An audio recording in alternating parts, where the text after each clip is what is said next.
Okay, so now I'm going to cut this into two because this is the 2-loaf version of the recipe.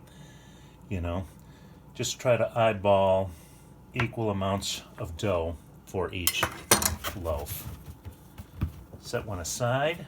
Whoops. Set one aside. And now I'm going to work this one. So again, I'm going to do the same trick the long way here. I'm also seeing more bubbles, so I'm going to just go ahead and try to get rid of those bubbles.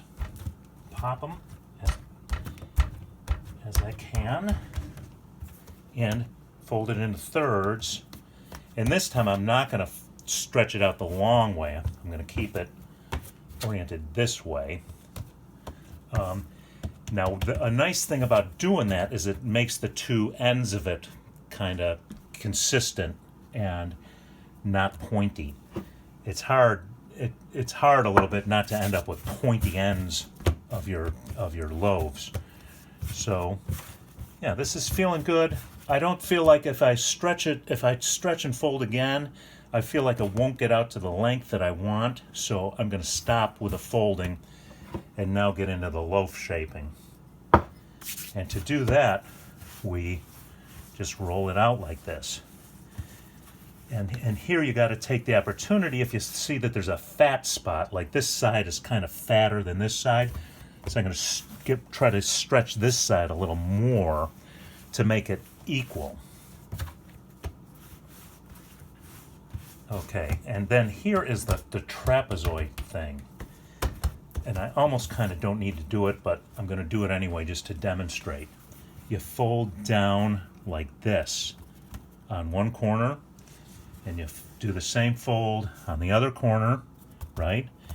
And now we take this and we kind of stretch it as we go. I'm kind of trying to stretch the surface a little bit by kind of just tucking it in down here as I twist, and then you use the heel of your palm on the seam, and that is definitely enough.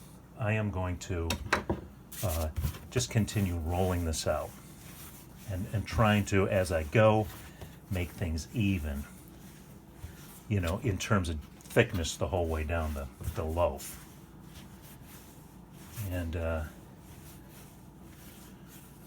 once I've got it to the length that I want it, which is you know, the length of my pans, it's not going to really grow any longer when it rises. It's just going to puff up and get bigger this way, but it won't be any more than just a fraction of an inch longer by the time it rises. Okay, so I'm going to now set this loaf in here, and when I do this little pinch trick, I'm going to make sure I leave a bunch of room here. This is not to be tightly pressed up against it.